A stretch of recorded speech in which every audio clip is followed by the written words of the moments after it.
പിതാവിൻ്റെയും പുത്രൻ്റെയും പരിശുദ്ധാത്മാവിൻ്റെയും നാമത്തിൽ ആമേൻ. കർത്താവേ, നിന്റെ ഉന്നതമായ നാമത്തിന് സ്തോത്രം ചെയ്യുന്നു.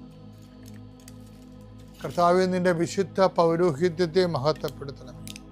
കർത്താവേ, സഭയിലുള്ള സാന്നിധ്യം പ്രകടമാക്കണമേ.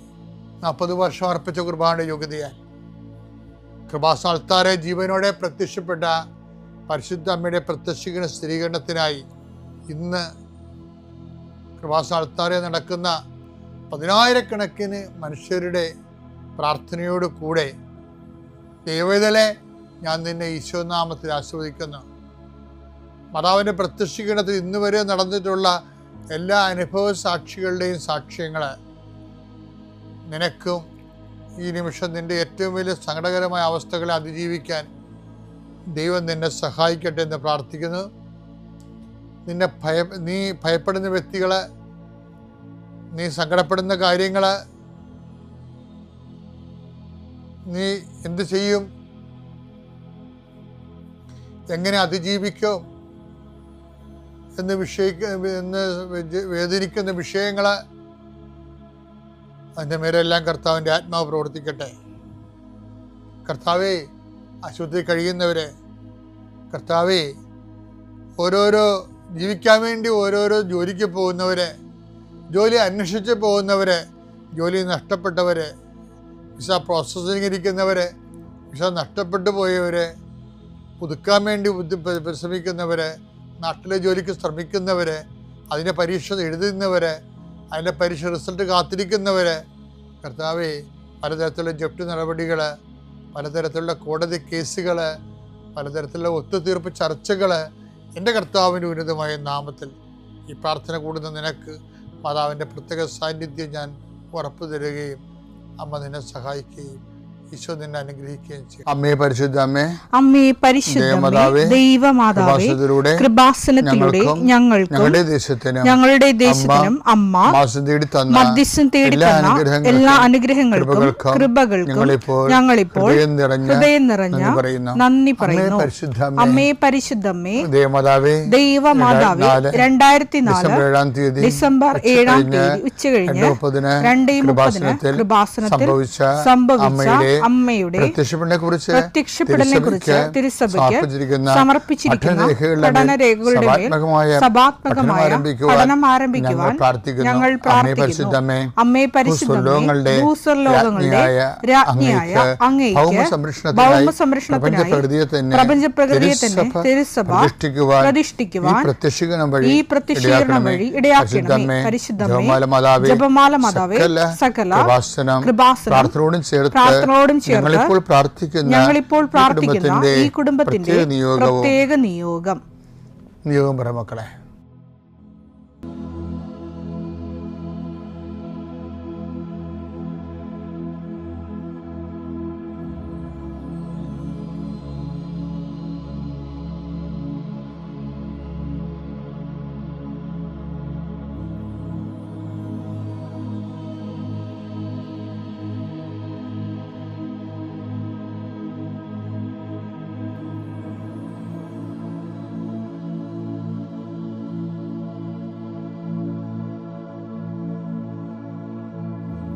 അമ്മയുടെ പ്രത്യക്ഷീകരണത്തിന്റെ ഈ അനുഗ്രഹവേളയിൽ ഞങ്ങൾക്ക് സാധിച്ചു തരുവാൻ കനിയണമേ. ആമേൻ. എൻ്റെ പ്രിയപ്പെട്ടവരെ, കഴിഞ്ഞ ദിവസങ്ങളിലൊക്കെ നമ്മൾ കണ്ടത് വിശ്വാസത്തിന് അതിൻ്റെ ഡിഗ്രി അനുസരിച്ചുകൊണ്ട് ഇപ്പം കർത്താവ് പറഞ്ഞില്ലേ, ഞങ്ങളുടെ വിശ്വാസത്തെ വർദ്ധിപ്പിക്കണമെന്ന് പറഞ്ഞില്ലേ, വിശ്വാസത്തെ വർദ്ധിപ്പിക്കണമേ. അതുപോലെ കർത്താവിനോട് ശിഷ്യന്മാരെ നടത്തിയ ഒരു പ്രാർത്ഥനയാണത്. ലൂക്കാ 17:5. അപ്പോൾ അപ്പോസ്തലന്മാർ കർത്താവിനോട് പറഞ്ഞു, ഞങ്ങളുടെ വിശ്വാസം വർദ്ധിപ്പിക്കണമേ. കർത്താവിനോട് ഈ അപ്പോസ്തലന്മാർ 2 കാര്യം ചോദിച്ചിട്ടുള്ളേ. ഒന്നെന്താണ്? ഞങ്ങളെ പ്രാർത്ഥിക്കാൻ പഠിപ്പിക്കണമേ, അല്ലേ? പിന്നെന്താ? ഞങ്ങളുടെ വിശ്വാസം വർദ്ധിപ്പിക്കണമേ. അപ്പോൾ വിശ്വാസം വർദ്ധിപ്പിക്കണമേ എന്ന് ചോദിക്കുമ്പോൾ അപ്പോസ്തലന്മാർക്ക് മനസ്സിലായി, വിശ്വാസം നമ്മൾ കാണുന്ന പാരമ്പര്യ കേവല വിശ്വാസത്തെക്കാൾ ഉപരി അതിൻ്റെ ഓരോ ഘട്ടങ്ങളും വളർച്ചയിലേക്കാണത് പോയിക്കൊണ്ടിരിക്കണം എന്നറിയാം. അങ്ങനെയാണ് പറയുന്നത്, ഞങ്ങളുടെ വിശ്വാസം വർദ്ധിപ്പിക്കണമേ. അപ്പോൾ നമ്മൾ കഴിഞ്ഞ ദിവസം കണ്ടായിരുന്നു, പത്രോസാണ് അങ്ങനെ കർത്താവിനോട് ചോദിച്ചത്. ഇതിന് പത്രോസ് അവസാനം ആ വിശ്വാസത്തിൻ്റെ വർദ്ധിത രൂപങ്ങളെക്കുറിച്ച് വളരെ കുറഞ്ഞ കാലം കൊണ്ട് ശരിക്കും മനസ്സിലാക്കിയ ഒരാളാണ്. അതുകൊണ്ടാണ് നമ്മൾ കഴിഞ്ഞ ആഴ്ച കണ്ടത്. ഇതാണ് 2 പത്രോസിൻ്റെ 1:5 പറഞ്ഞതില്ലേ, വിശ്വാസത്തെ സുഹൃതം കൊണ്ടും, സുഹൃതത്തെ ജ്ഞാനം കൊണ്ടും, ജ്ഞാനത്തെ ആത്മസംയമനം കൊണ്ടും, ആത്മസംയമനത്തെ ക്ഷമ കൊണ്ടും, ക്ഷമയെ സഹോദര സ്നേഹം കൊണ്ടും, സഹോദര സ്നേഹത്തെ ഉപവി കൊണ്ടും പൂർണ്ണമാക്കാൻ പറയും. അതാരാ പറഞ്ഞത്? വിശ്വാസം വർദ്ധിപ്പിക്കണമേ എന്ന് കർത്താവിനോട് പത്രോസ് പണ്ട് ചോദിച്ചു. ആ പത്രോസിൻ്റെ വിശ്വാസം പിന്നീട് വർദ്ധിച്ചിട്ട് പുതിയ വിശ്വാസത്തിൻ്റെ മുന്തിയ രൂപങ്ങളായി മാറുന്നത് പത്രോസ് മനസ്സിലാക്കി. തൻ്റെ ജീവിതത്തിലൂടെയാണ് ഇതെല്ലാം പത്രോസ് മനസ്സിലാക്കിയത്. അപ്പം നിങ്ങൾക്ക് സഹോദര സ്നേഹം ഉണ്ടെങ്കിൽ അതിൻ്റെ അർത്ഥം നിങ്ങൾക്ക് ഉപവി ഉണ്ടെങ്കിൽ, സഹോദര സ്നേഹത്തെക്കാൾ വലുതാണ് ഉപവി. ഉപവി RSV ബൈബിളിൽ, ഇപ്പം മലയാളം ബൈബിളിൽ ഉപവി എന്ന് എഴുതിയിട്ടുണ്ട്. ഈ സ്ഥലത്ത് RSV ബൈബിളിൽ എഴുതിയിരിക്കുന്നത് ലവ് എന്ന് മാത്രമാണ്. പക്ഷെ യഥാർത്ഥത്തിൽ എന്താണത്? ഈ വിശ്വാസത്തിൻ്റെ അവസാന രൂപമാണത്. അത് ലവ് അല്ല. ശരിക്കും പറഞ്ഞാൽ ആ ലവിനേക്കാൾ ഉപരി അത് ലവ് പരസ്പര സഹോദര സ്നേഹം മുകളിലുണ്ടല്ലോ, പിന്നെ ലവ് എന്ന് പറയേണ്ട കാര്യമില്ല. ആ ലവ് എന്ന് പറയുന്ന ശരിക്കും വന്നിരിക്കുന്നത് ഉപവിയാണ്. ഉപവിക്കൊരു പ്രശ്നമുണ്ട്. എന്താണ് ഈ ഉപവി അവസാനം പറയണത്? ഉപവിയാണ് വിശ്വാസത്തിൻ്റെ ലാസ്റ്റ് രൂപം. നമ്മൾ ഉപവിയുടെ മലയാളമൊക്കെ തിരക്കി കഴിഞ്ഞാൽ ദാനം, അങ്ങനെയൊക്കെയുള്ള സമർപ്പണം, സ്നേഹം എന്നൊക്കെ ഉള്ളു. ശരിക്കും പറഞ്ഞ ഉപവി ഫലത്തിൽ ബൈബിൾ ശാസ്ത്രപരമായിട്ട് ഉപവി എന്ന് പറഞ്ഞാൽ എന്താണത്? എന്തുകൊണ്ടാണ് നമ്മൾ ഈ ഉപവിയെക്കുറിച്ച് സീരിയസ് ആയിട്ട് ചിന്തിക്കേണ്ട കാര്യം എന്ന് വെച്ചാൽ, ഈ വിശ്വാസം വർദ്ധിപ്പിക്കണമെന്ന് പറയുമ്പോൾ വർദ്ധിച്ച വിശ്വാസത്തിൻ്റെ ലാസ്റ്റ് ഭാഗമായിട്ട് കാണുന്നത് എന്താണ്?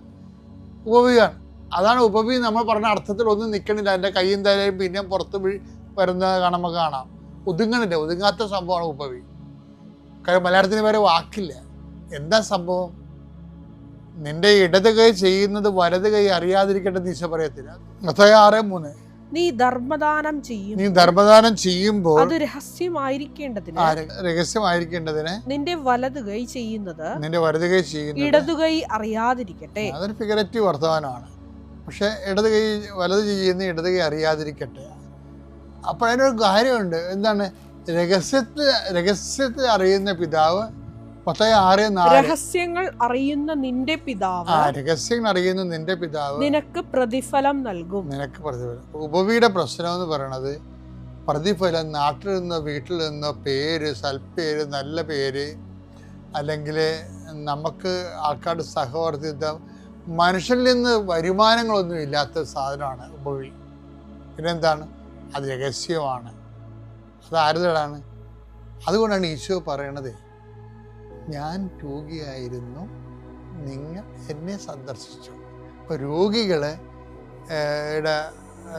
നമ്മുടെ ബന്ധുക്കൾ രോഗിയായിരുന്നു, നമ്മുടെ അപ്പൻ, അമ്മ, ഭർത്താവ്, ഭാര്യ, കുഞ്ഞുങ്ങളെല്ലാം രോഗികളായിരുന്നു. വന്നാലും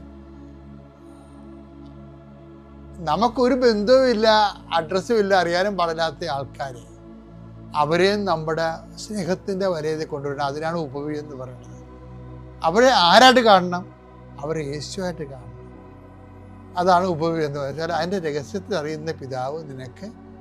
ഞാൻ ഒരു കാര്യം പറയട്ടെ, നിങ്ങളുടെ ഭർത്താവ് തന്നെ വിചാരിച്ചോ, ഭർത്താവ് നിങ്ങളുടെ ചെറുപ്പകാലത്തൊക്കെ ആശുപത്രി കിടക്കും, നിങ്ങളവിടെ സ്വറായും പറഞ്ഞിരിക്കും, അവസാനം ക്ഷീണം തീരുമ്പോൾ കാശും ബില്ലും കൊടുത്ത് പോരും. പക്ഷെ ഏതെങ്കിലും ഒരു കാലത്ത് നമ്മൾ വെന്റിലേറ്ററായി പോകും. ഭർത്താവിൻ്റെ ഭാര്യയ്ക്കോ ആർക്കാരും ചിലക്ക് ബോധം ഉണ്ടാകത്തില്ല. അവളുടെ ശരീരം നമ്മൾ ചൂടുവെള്ളത്തിൽ ഒപ്പി, അവർ കുളിക്കാൻ പറ്റാത്ത കാരണം നമ്മൾ ഒപ്പുകയാണ്.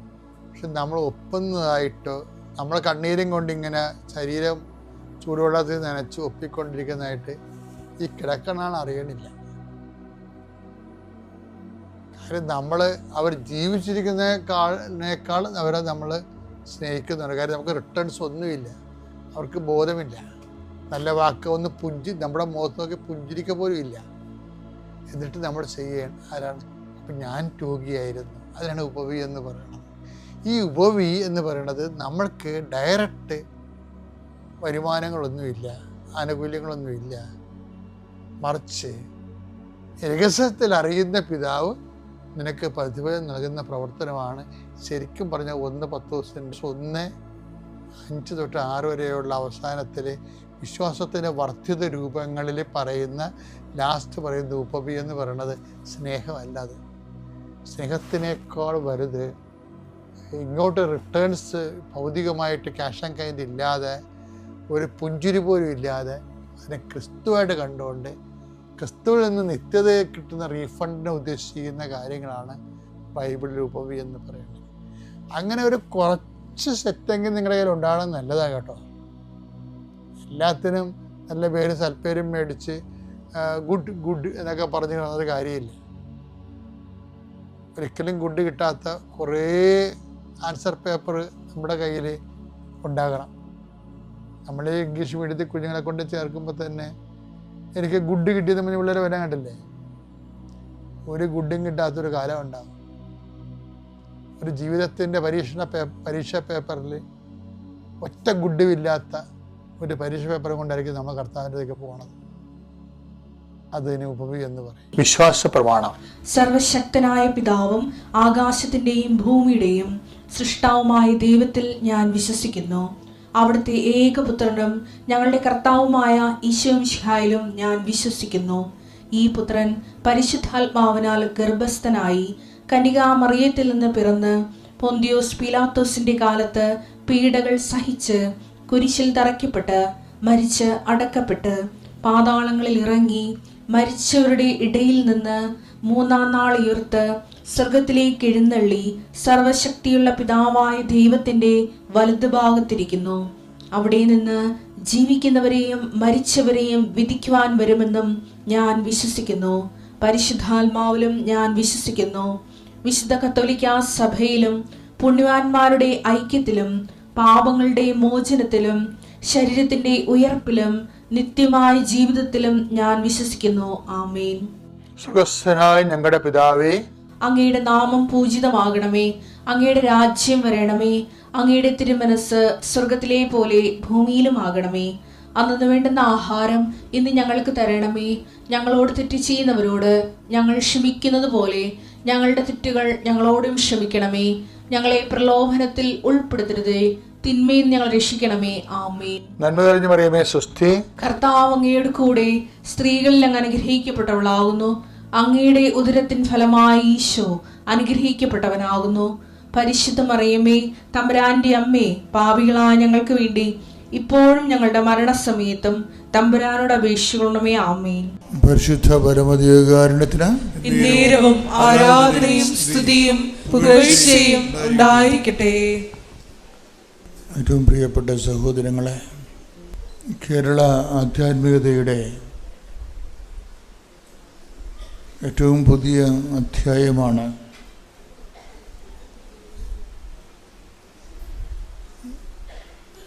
ഉടമ്പടി ജീവിത ചര്യ.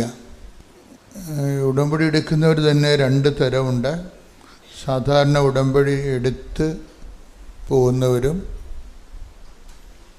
പിന്നീട് ഉടമ്പടി ജീവിക്കുന്നവരും. ഉടമ്പടി എടുത്തു പോകുന്നവർ ഫങ്ഷണറീസും ഉടമ്പടി ജീവിക്കുന്നവർ മിഷണറീസുമാണ്.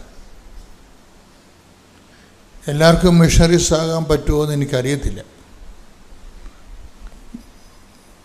കാര്യം അതൊരു മിഷണറി ആവുക എന്ന് പറഞ്ഞാൽ അതൊരു വിളിക്കുള്ളിലെ വിളിയാണ്. ദൈവത്തോട് നിങ്ങൾക്ക് സ്നേഹമുണ്ടെന്ന് നിങ്ങൾക്ക് മനസ്സിന് ആത്മാവിൽ അങ്ങനെ പ്രേരണ ഉണ്ട്, എനിക്ക് ദൈവസ്നേഹമുണ്ടെന്ന് തോന്നുകയാണെങ്കിൽ നിങ്ങൾ പുതിയ പുതിയ ശുശ്രൂഷകൾക്ക് വേണ്ടി പ്രാർത്ഥിക്കണം.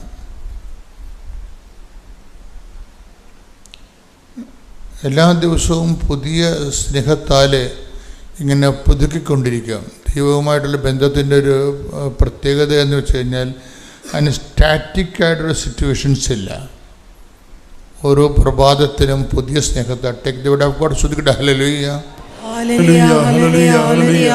യേശുവേ നന്ദി, ഹല്ലേലൂയ, ഹല്ലേലൂയ. യേശുവേ ആരാധന, ആരാധന, ആരാധന. യേശുവേ നന്ദി, മഹത്വം, മഹത്വം, മഹത്വം, മഹത്വം. Hallelujah, hallelujah.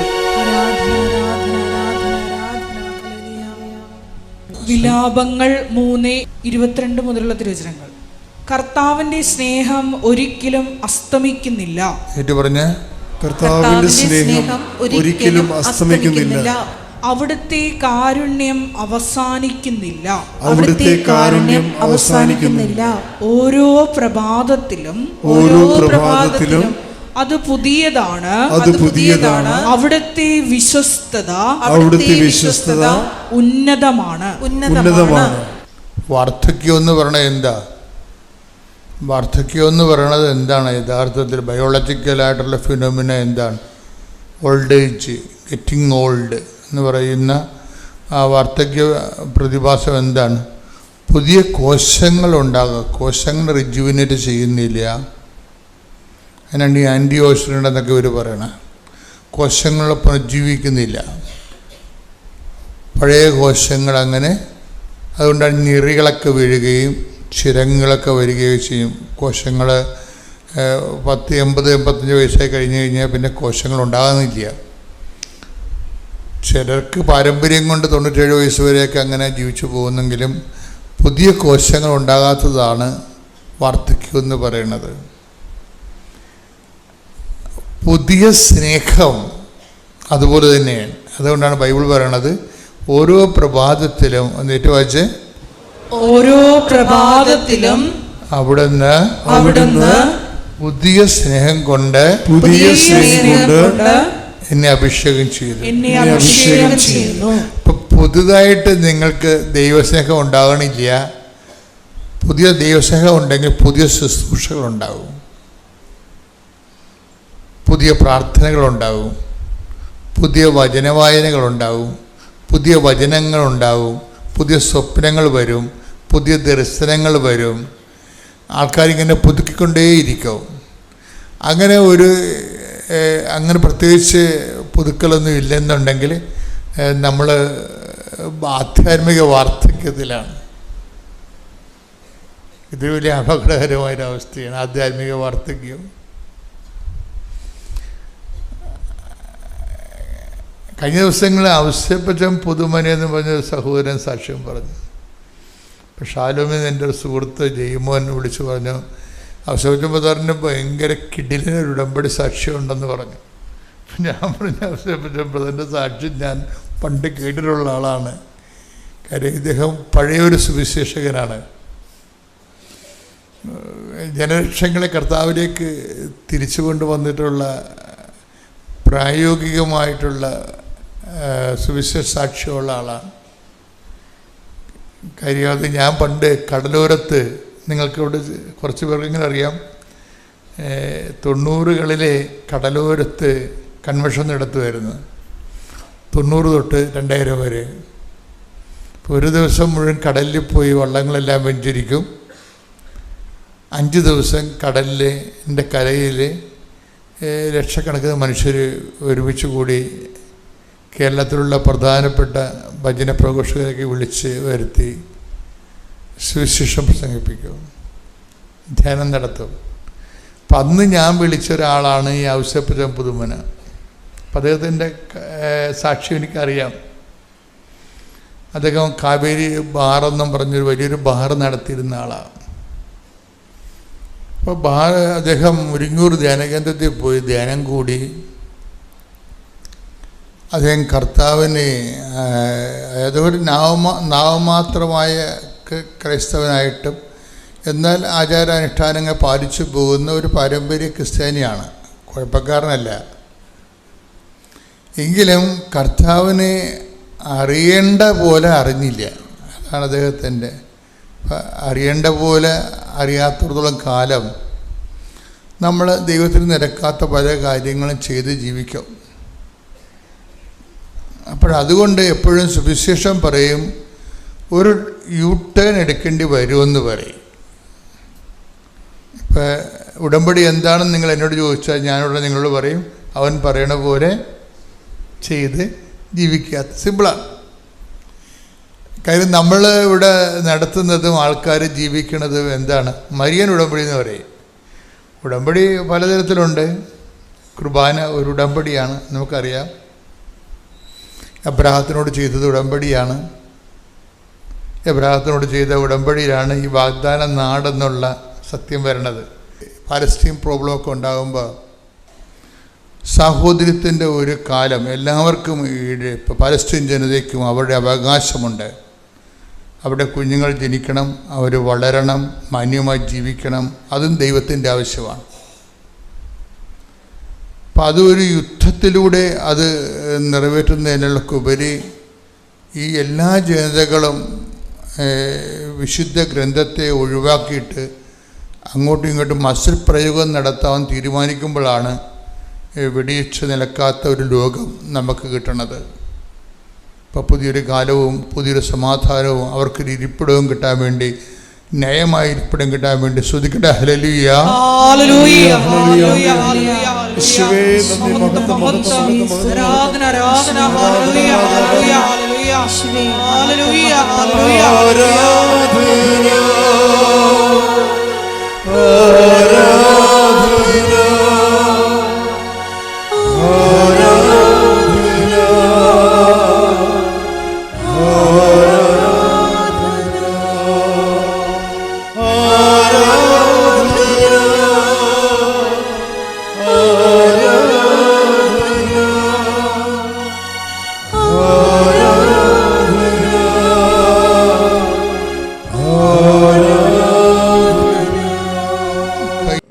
ആദ്യത്തെ വാദം വന്നു, രണ്ടാമത്തെ വാദം വന്നു. അത് കഴിഞ്ഞ് ഏകദേശം പെട്ടെന്ന് തന്നെ തീരുമാനമാവും എന്നുള്ള പോലെയാണ് നിന്നിരുന്നത്. അതിൻ്റെ ഇടയിലൊരു കുറച്ച് നാൾ കൊറോണയുടെ ഇത് വന്നപ്പോൾ നീണ്ടുപോയി കേസ്. അപ്പോൾ ഞാനിതിൽ രണ്ടാമത്തെ ഉടമ്പടിയായിട്ട് ഇതൊക്കെ കൊടുത്തിരുന്നത് ദൈവികമായിട്ട് കുറച്ചും കൂടി എടുക്കണം, എൻ്റെ ജീവിതം കുറച്ചും കൂടി അങ്ങനെ ചിട്ടപ്പെടുത്തി അതിലേക്ക് കൊണ്ടുവരണം എന്നൊക്കെ ആയിരുന്നു. അങ്ങനെ കുറച്ച് എനിക്ക് ധ്യാനത്തിലൊക്കെ പോകാനൊക്കെ പറ്റി, അനക്കരിയും അങ്ങനെ ധ്യാനം കൂടാനൊക്കെ പെട്ടെന്ന് തന്നെ പറ്റി. അങ്ങനെ യാതൊരു വക ബുദ്ധിമുട്ടുകളും കൂടാതെ അങ്ങനെ അവിടെയും കുറേ അനുഭവങ്ങളുണ്ടായി. ജോലി ലഭിക്കുമെന്ന് പറഞ്ഞു. അപ്പോൾ അങ്ങനെ ആത്മവിശ്വാസത്തിൽ തന്നെയാണ് നിന്നിരുന്നത്. പക്ഷേ അവസാനം ഒരു 21